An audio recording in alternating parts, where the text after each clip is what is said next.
Здравствуйте! В эфире Пятого канала информационная программа «Новости». В студии Татьяна Маннова. Сегодня в выпуске. Что было сделано в отдаленных селах округа и какие работы еще предстоит выполнить? На конференции Коми народа озвучено ряд замечаний и предложений. Просвещение, лечение и поддержка беременных. В Центральной городской больнице работает кабинет планирования семьи.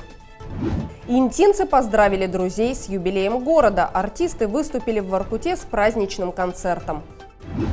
7 золотых, 5 серебряных и 12 бронзовых медалей завоевали интинские боксеры на соревнованиях. В Приполярье прошел межрегиональный турнир «Инта. Золотое сердце Коми». В Инте состоялась ежегодная отчетно-выборная конференция Коми народа, проживающего на территории Интинского округа. В конференции приняли участие 29 избранных делегатов. Также Приполярье с рабочим визитом посетил заместитель министра национальной политики Республики Коми Станислав Бушков. В преддверии 13-го съезда Коми народа, который пройдет в июле следующего года, во всех муниципалитетах проводится большая работа. Организуются встречи с представителями межрегионального общественного движения Коми Войтер и органов исполнительной власти. Обсуждаются проблемные моменты, которые касаются разных сфер и направлений – сельского хозяйства, здравоохранения, культуры и образования. Отмечу, что межрегиональное движение Коми Войтер в межсъездовский период посвятила много времени развитию села. Были неоднократные встречи с руководством Министерства сельского хозяйства и потребительского рынка, Министерства экономического развития, промышленности и транспорта, Государственного совета Республики Коми, Торгово-промышленной палаты, итогом которых стало существенное увеличение объема финансирования отрасли сельского хозяйства, в том числе в части северного оленеводства.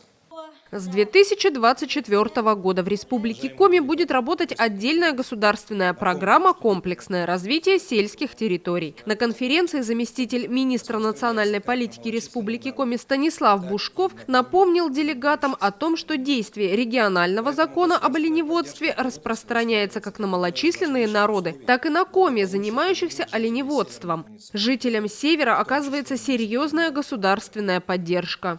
Совместно с оленеводческими хозяйствами, агрокомплексом «Инта Приполярная», «Абись», «Петрунская» мы ежегодно организуем авиаперевозку детей на время летних каникул к местам кочевий и обратно.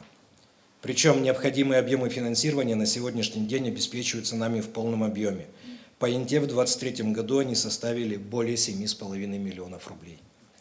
Обозначу также, что Республика Коми вошла в программу государственной поддержки традиционной хозяйственной деятельности коренных малочисленных народов Российской Федерации, осуществляемой в арктической зоне Российской Федерации. В плане мероприятий программы для республики на 2025 год предусмотрена государственная поддержка на сумму почти 124 миллиона рублей. В том числе средства федерального бюджета составят 95 миллионов рублей.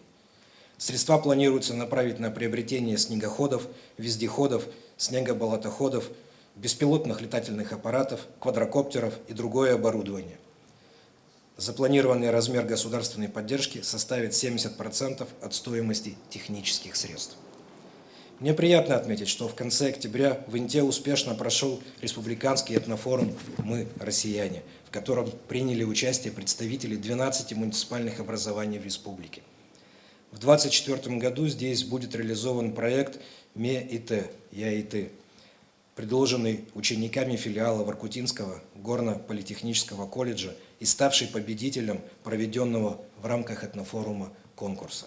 За популяризацию, сохранение и укрепление коми-культуры на территории Интинского округа благодарностями Министерства национальной политики Республики Коми отмечены представители межрегионального общественного движения Коми Войтер Галина Терентьева и Ольга Круть. Депутат Госсовета Коми Александр Попов, который не смог приехать в Инту, обратился к делегатам конференции по видеосвязи. Хочу сказать, что в зоне нашего внимания за прошедший период находилась ситуация с очистными в Воркуте.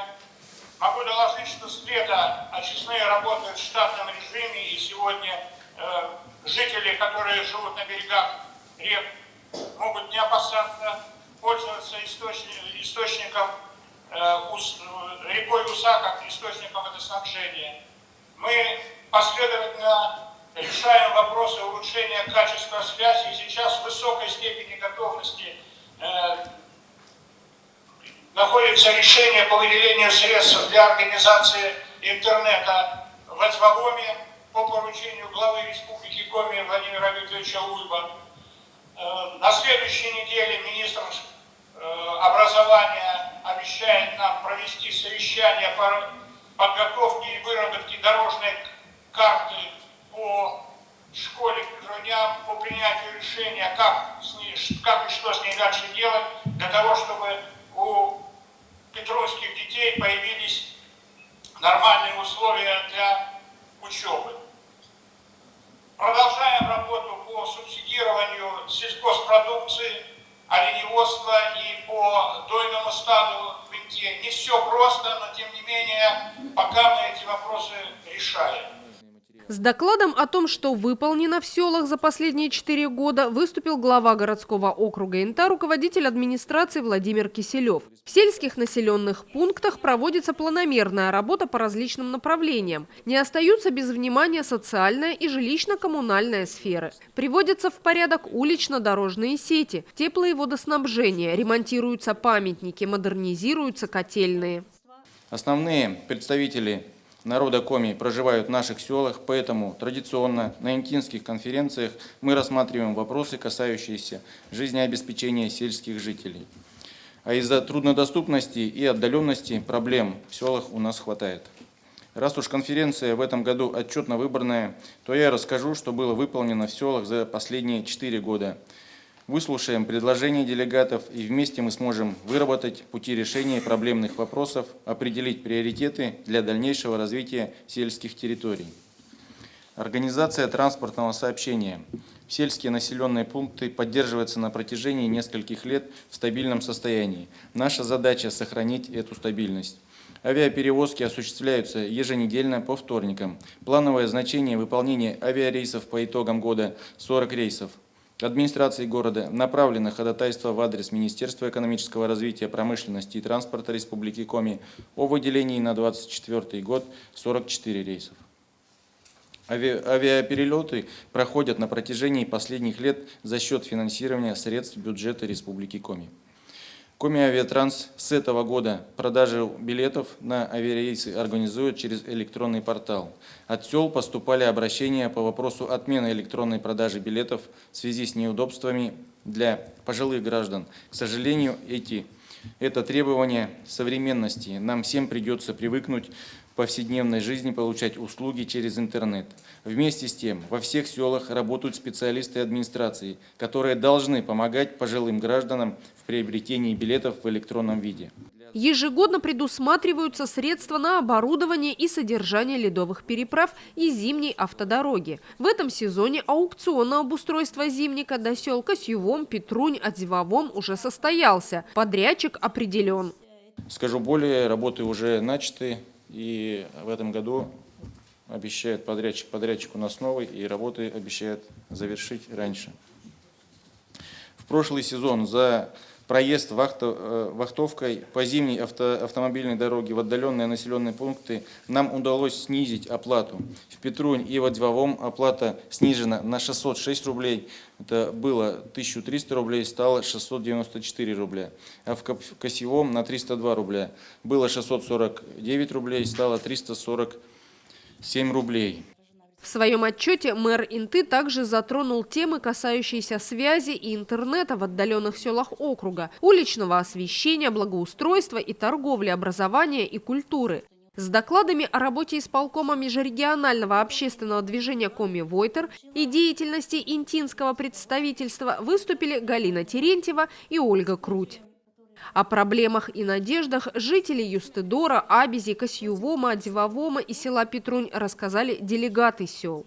Расширенный репортаж о прошедшей отчетно-выборной конференции Коми народа смотрите на следующей неделе в одном из эфиров 5 канала. В этом году в Инте на свет появились 110 детей. С каждым годом в нашем городе рождаемость сокращается. Во многих районах Коми наблюдается аналогичная ситуация. В связи с этим в нашем регионе создан и работает Совет по сохранению и укреплению традиционных духовно-нравственных ценностей. Еще в начале 2021 года глава Республики Коми Владимир Уйба дал поручение социальному блоку правительства региона разработать комплекс дополнительных мероприятий, направленных на поддержку беременных женщин, формирование позитивного отношения к родительству и укреплению института семьи. В ходе подготовки программы было проведено большое обследование. Опрошено более 1000 женщин, готовых решиться на аборт. Выяснялись причины такого решения. Если в 2020 году по статистике было абортов в городе Инте 116, то в настоящий момент в 2 раза меньше, 53 прерывания. Из обратившихся к нам в женскую консультацию женщин, которые хотели беременности прервать, сохранили 6. Ну, это, думаю, неплохое достижение. Все они встали на учет, вынашивают беременность. Основная проблема прерывания беременности, с которой обращаются женщины, да, это незапланированная беременность, к сожалению, да, случайная, в основном нежеланная. В женской консультации Интинской ЦГБ имеется кабинет планирования семьи. Здесь женщинам помогают забеременеть и оказывают необходимую консультацию, медикаментозное лечение. Елена Минакова сама является медицинским работником. И когда они с мужем задумались о ребенке, обратились именно сюда. Желаемого результата удалось достичь спустя несколько месяцев. С мужем я познакомилась 6 лет назад и жили пока что вместе, а потом решили, что, конечно же, в семье нужен еще один ребенок. У самих не очень получалось все это, и мы пришли в женскую консультацию, в кабинет планирования семьи, где врачи подобрали сначала разнообразные исследования, потом лечили нас чуть-чуть, и получилось, что мы узнали в июне этого года, что мы ждем ребенка. В феврале семья ждет пополнения. У них будет мальчик. Елена Минакова, как и остальные беременные интинки, находится на учете. Ее беременность ведут медики. В настоящий момент на учете по беременности состоит 90 женщин. Все они наблюдаются у опытного доктора Ирины Вячеславовны Белозеровой. Наблюдаются они по клиническим рекомендациям. Двери женской консультации всегда открыты для будущих беременных и мам. Из года в год у нас все больше и больше на учете становится беременных, которые имеют 3 детей, 4 и так далее. Они состоят, если они рожали первого ребенка и состояли на учете у нас, то и 2, и 3 тоже. Да, есть многодетные мамочки, и семьи многодетные есть. Да. Самая большая ценность семьи – это ребенок. Глава региона сообщил, что в 2022 году родилось на 800 человек меньше, чем в 2021. И эта тенденция требует принятия мер. Необходимо создать и начать реализовывать комплексную программу поддержки беременных женщин. В ее рамках предлагаются такие меры, как финансовая поддержка, чтобы будущая мама могла спокойно выносить и родить здорового ребенка. Во-вторых, жилье, если его нет, надо выделять нуждающимся за счет государства. Беременность – самая прекрасная пора в жизни женщины. И, конечно же, хочется, чтобы ничего не омрачало этот период, не было никаких проблем. Нас поддерживают наши родственники, друзья, знакомые, семья. Ну и, конечно, государство не остается в стороне. Беременная женщина и женщина, которая уже родила ребенка, может получить все возможные выплаты, оформив их в специальных организациях. Буквально на днях в Сыктывкаре состоялось первое заседание Совета, на котором Владимир Викторович Уйба предложил поддерживать беременных женщин еще и квартирой и работой. Я считаю, что это прекрасное решение, которое поддержит женщин, и у женщин не будет уже такого страха, чтобы была какая-то материальная подушка. Желаю Совету развиваться дальше и работать на благо жителей Республики Коми. В программе очень много конкретных мероприятий, в том числе нематериального характера. Главное не оставлять беременную женщину один на один с ситуацией, в которой она оказалась. Республика и общество обязаны ей помочь. Цитируем высказывание главы региона Владимира Уйба. В Инте проводятся работы по регулировке систем отопления. По инициативе энергетиков в жилых домах и социальных учреждениях устанавливают специальные устройства – балансировочные клапаны. Для чего они нужны и как влияют на комфорт интинцев – в нашем сюжете. Перерасход тепловой энергии, перетопы ранней осенью и поздней весной. Одна из причин – повышенный расход сетевой воды. Скорее всего, система теплопотребления работает неэффективно. Были установлены дополнительные радиаторы, теплые полы, приборы отопления забиты, неисправная запорная арматура и так далее. Тепло не используется в полной мере, и система распределения теплоносителя разрегулирована. В конечном итоге все сказывается на потребителе, создается дискомфорт. Если существует такая проблема, а она существует, судя по обращениям, и очень влияет на комфортные условия внутри офиса, квартиры и в целом всего дома. В этом случае необходимо обследовать систему теплоснабжения на предмет ограничения расхода сетевой воды через ненужные перемычки, установить регулировочные и балансировочные клапаны на трубопроводы системы теплоснабжения. В жилых домах и социальных учреждениях Инты, где имеются проблемы с неравномерным распределением теплоносителя, на вводе в здания монтируются балансировочные клапаны, которые приобретаются в рамках реализации пилотного проекта Коми энергосбытовой компанией. Установкой оборудования занимаются собственники объектов, в том числе и МКД, а также специалисты Интинской ТЭЦ. Организации, обслуживающие объекты, совместно с сотрудниками теплоинспекции акционерного общества Коми энергосбытовая компания проводят регулировку, за счет которой нормализуется расход, исходя из погодных условий. Морально устаревшие системы отопления не способны справляться с неравномерным движением горячей воды теплоносителя, что приводит к нарушению распределения среди объектов системы теплоснабжения города. Часто неправильное распределение теплоносителя приводит к завышенному расходу и сверхнормативному потреблению тепловой энергии. И все это отражается на счетах за коммунальные услуги. Чтобы уравнять расход горячей воды, которая подается в разные ветки отопительной системы, используются балансировочные клапаны, которые обеспечивают качественную работу системы теплоснабжения объектов. Важно отметить, что это устройство выгодно отличается от других видов регулировочной арматуры. Это надежность, ремонтопригодность и простая настройка. В отличие от сужающих устройств в виде шайб, которые представляют собой металлический диск с отверстием определенного диаметра, также служащие для регулировки расхода, балансировочный клапан имеет возможность более тонкой настройки и не требует постоянного демонтажа с остановкой теплоснабжения всего здания. Конечная цель балансировки – это достижение необходимых нормативных режимов теплоснабжения для каждого объекта. Акционерное общество Коми энергосбытовая компания приобрела 54 балансировочных клапана. Всего уже установлено 34, из них 30 в многоквартирных домах и 4 в социальных объектах города Инты. Сегодня мы с вами увидим регулировку балансировочных клапанов, которые ранее были установлены в гимназии номер 2 и в Интинском краеведческом музее. На протяжении нескольких лет прибор учета фиксировал завышение температуры на обратном трубопроводе. По рекомендации сотрудников теплоинспекции АО «Коми энергосбытовая компания» нами был приобретен и самостоятельно установлен балансировочный клапан. И на сегодняшний день сохранилась благоприятная температура внутри помещения и устранено завышение температуры обратного трубопровода. Расход тепла по счетчику снизился. Балансировочные клапаны имеют множество достоинств. Со слов специалистов, наладка позволяет не только добиться оптимальной температуры в здании, но и минимизировать расход теплоносителя, тем самым сэкономив на оплате коммунальных счетов. Выяснить, необходима регулировка или нет, можно по прибору учета. Смотрим расход теплоносителя, температуру обратного трубопровода. В случае завышенной или заниженной температуры или расхода проводится регулировка путем вращения рукоятки балансира. По прибору можно сразу увидеть, как меняется расход.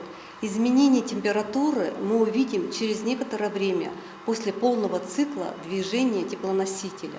В предыдущем отопительном сезоне сотрудниками теплоинспекции Коми энергосбытовой компании была выявлена разбалансировка системы отопления и завышение температуры на обратном трубопроводе. После установки балансира и проведения мероприятий по наладке системы отопления устранено завышение температуры обратного трубопровода. В настоящее время, по рекомендации теплоинспекции, ответственным за тепловое хозяйство гимназии номер 2 продолжается регулировка отопления.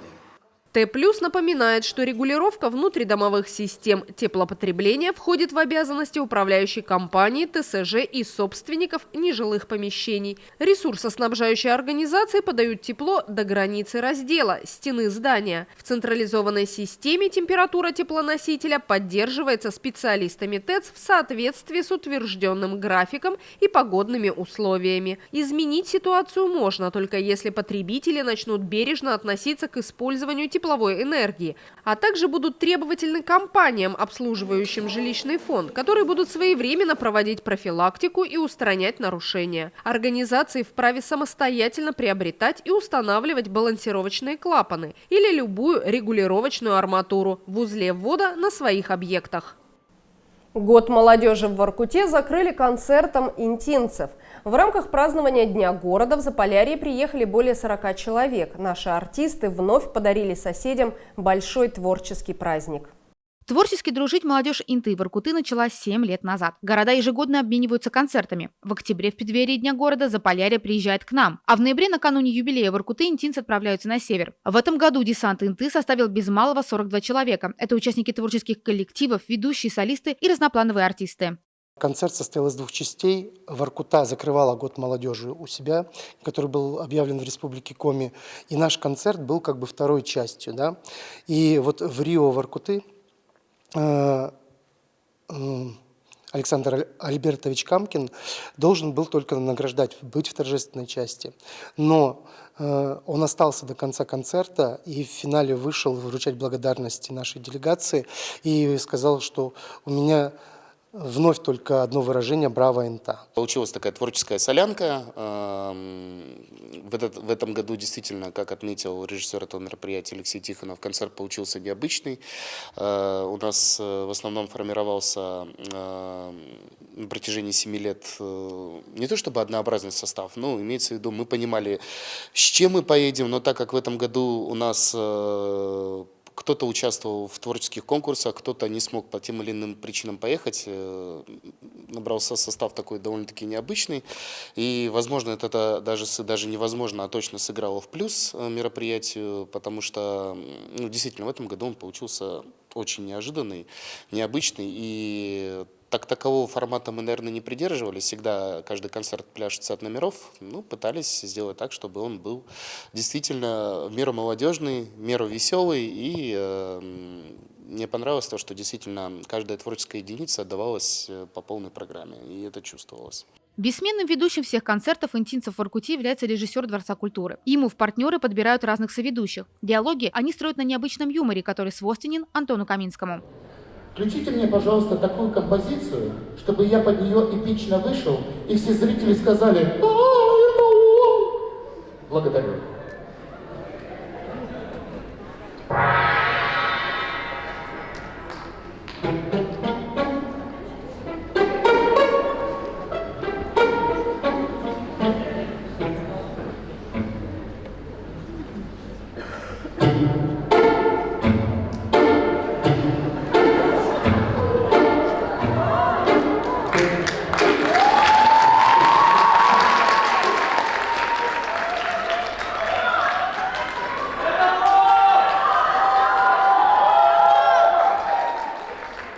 Привет, Воркута!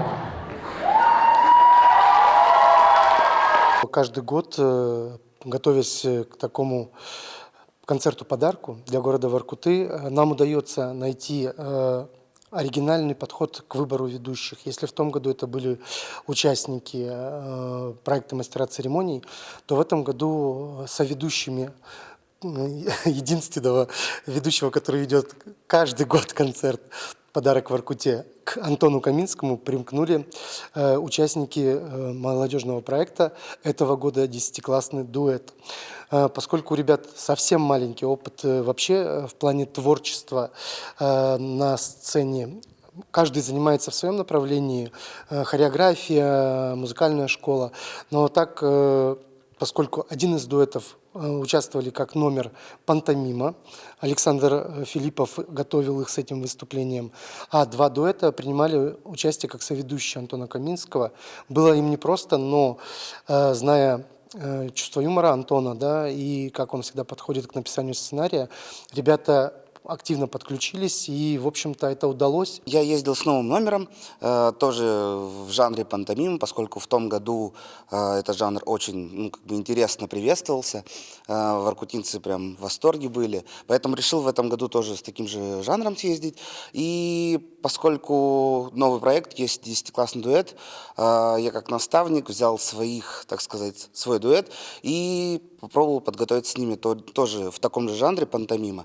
Вот, то есть у нас было 2 новых номера в таком жанре. К поездкам в Воркуту интинцы готовятся очень ответственно. По итогам творческого сезона отбираются лучшие номера. Дом шахтеров в Заполярье оснащен современным экраном, поэтому под каждое выступление готовятся свои видеозаставки. Удивляли мы, наверное, оригинальностью репертуара. Допустим, которые исполнители ехали уже не первый раз, они в этот раз подбирали непривычный для себя репертуар. Также мы возили новых исполнителей. Ну и, наверное, маленькой изюминкой было участие Анны Биковец, поскольку, когда Воркута впервые приезжала к нам с концертом, Аня училась в Воркуте в колледже музыкальном, и они привозили ее как воркутинку. И вот, наконец-то, нам удалось в ответ повести ее как участницу уже интинской делегации, поскольку она закончила учебу, сейчас работает, и нам удалось включить ее в состав делегации.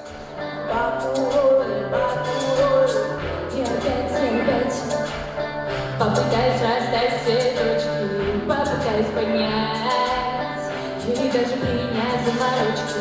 35, 55, оставалось с тобой, а ты сейчас опять и опять. Попытаюсь на сердце выйти. Ты меня любимая мое, мое именно. Ты меня любимая мое, и непобедимая любовь моя.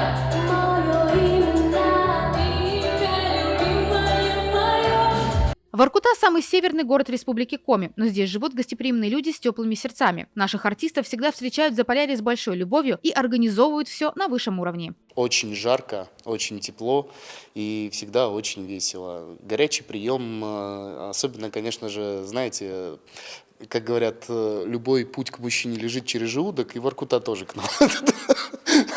Момент нашла, всегда вкусно нас и пряничками с печеньками вкусными угостят, и шикарно в столовой покормят, и всегда в дорогу отдадут что-то такое необычное. В этом году были это пироги, и ну что уж там скрывать, в поезде мы чуть язык не проглотили, как это было вкусно. Ну, шикарно. Прям Воркута — любовь, любовь, любовь. Очень всегда тепло, очень радостно, они всегда ждут нас, вкусненько кормят.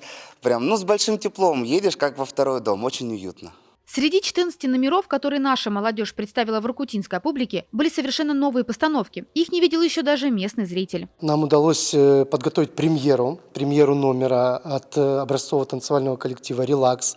Действительно, Надежда Вячеславовна очень переживала, что ей казалось, что он не до конца завершен, что там должно быть больше участников номера, но нам удалось найти компромисс и выставить номер, да, может быть, еще не совсем полноценный, но технически очень отработанный, и действительно для Воркуты, как бы, они уже видели «Релакс», но в формате кей-поп-культуры, да, как это сейчас называется, этот танец произвел такой фурор. Думаю, что интинцы его тоже скоро увидят уже вживую и тоже оценят по достоинству.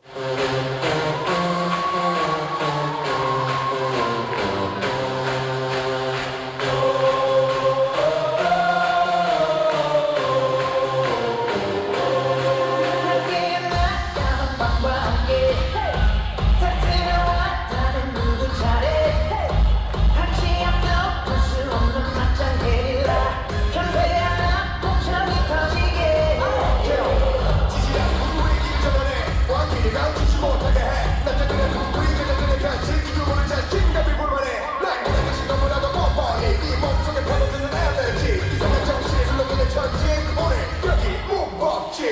В концерте «Подарки для Воркуты» приняли участие Дом танца «Босиком», солисты Мария Михайлова, Анна Бековец и Дарья Гавриленкова, коллективы «Релакс», «Енешби» и «Рапсодия», участники проекта «Десятиклассный дуэт» и сотрудники Дворца культуры и техники. Ежегодно в конце ноября в Инте проходит масштабный спортивный праздник – межрегиональный турнир по боксу «Инта. Золотое сердце Коми». Это традиционные соревнования в нашем городе, которые проводятся уже более 10 лет. Географический охват состязаний с каждым годом растет. В этом году в турнире приняли участие более 130 спортсменов из разных городов и районов Республики Коми, Архангельской области и Янау.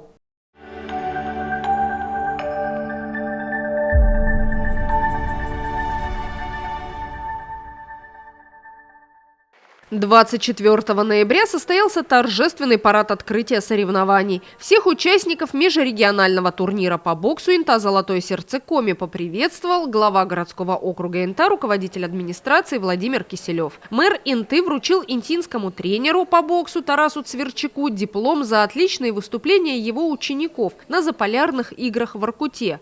Мальчишки ежегодно участвуют в спартакиаде народов Севера и всегда возвращаются домой с медалями. Благодарственным письмом городской администрации также отмечен главный судья соревнований Игорь Цент. Видим, что с каждым годом участников больше как по количеству, так и по регионам. Участвуют не только Республика Коми, но и соседние регионы.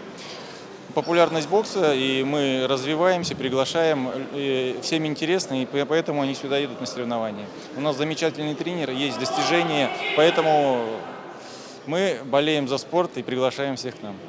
Сразиться за награды приехали команды боксеров из Сыктывкара, Салихарда, Котласа, Вельска, Печоры, Воркуты, Ухты, Эжвы, поселка Вычегодский, Выльгарта и села Мужи. Приехали из Сыктывкара, приехало довольно много спортсменов, все не очень долго занимаются, большинство новичков. Много детей в возрасте 10, 12, 13 лет. Более все старше уже более ходят дольше, занимаются лучше. Там, грубо говоря, у нас две команды, с Сыктывкара именно и из Эжвы. Все из разных команд. Все, вроде бы больше ничего добавлять. А ты сам сколько уже боксом занимаешься? Года два, наверное, 2 года занимаюсь. Часто участвуешь в соревнованиях? В Инту не первый раз приезжаешь? Первый раз в Инту приехала, так во всех городах Республики Коми был. Много боев до этого турнира провел? 30 боев. Ты 30 боев провел. У тебя есть какое-то спортивное звание? Да, первый юношеский разряд. Мы приехали из Воркуты, занимаемся уже несколько лет. Кто-то начинающий, кто-то уже много лет занимается. Немного волнуюсь, но когда выхожу, уже понимаю, что выхода назад нету, и боксирую. Лично я готовился упорно. На скакалке много прыгал, чтобы сбросить, но что-то не получилось. А так-то, в принципе, отжимания, приседания, все это было. Турнир стал большим спортивным праздником для всех. И для самих участников соревнований, и для многочисленных зрителей и поклонников этого красивого и мужественного вида спорта. Боксеры в разных весовых категориях поочередно выходили на ринг. Каждый спортсмен мечтал дойти до финала и стать победителем межрегионального турнира. В командах есть разные, как и у меня. Мальчишки, есть новички, есть средние такие ребята, есть очень сильные ребята. Невозможно определить, кто сильнее всех. В каждой команде есть очень сильные ребята, особенно более старшего возраста. Поэтому можно ожидать всего, и даже от тех ребят, которые только начали боксировать. Все можно ожидать. Они могут именно на нашем интинском ринге выстрелить. Уже много есть боксеров, уже довольно серьезных боксеров, мастеров спорта, кандидатов в мастера спорта, которые этот наш турнир был стартом в большой спорт. Сейчас в других городах они занимаются боксом и продолжают повышать свою, квалификацию спортивную, входят в сборные своих областей, республик и даже кандидатами становятся в сборные страны. В воскресенье, в День матери, в спортивной школе «Юность» прошли финальные бои. Сильнейшие боксеры соревнований сражались за золотые медали. Борьба за первые места развернулась серьезная. Награждение проходило после каждого финального боя. Я провел здесь 2 боя, все выиграл. Мы приехали из села Мужи, Янава. Соперники были такие, жесткие. Ну, не так было легко. Занимаюсь я 4 года. 2 тренера Алексей Константинович, Сергей Владимирович. Кульминацией турнира стал интереснейший финальный бой в мужской категории между Михаилом Шкарповым из Печоры и Саидом Мирзоевым из Инты. Бой был настолько напряженным, что зрители болели в тишине. Мужчины показали неоспоримую технику и отточенную реакцию. В этапе взрослых я не так много уже, тут 2 года всего. Но мне когда я был в юниорах, мне больше нравился мужской бокс. А сейчас я как-то даже скучаю по тем временам. Программу о прошедшем межрегиональном турнире «Инта. Золотое сердце Коми» смотрите в пятницу в вечернем эфире 5 канала. Это все, о чем мы хотели рассказать вам сегодня. Смотрите новости на 5 канале, будьте в курсе значимых событий Инты. Всего доброго и до свидания.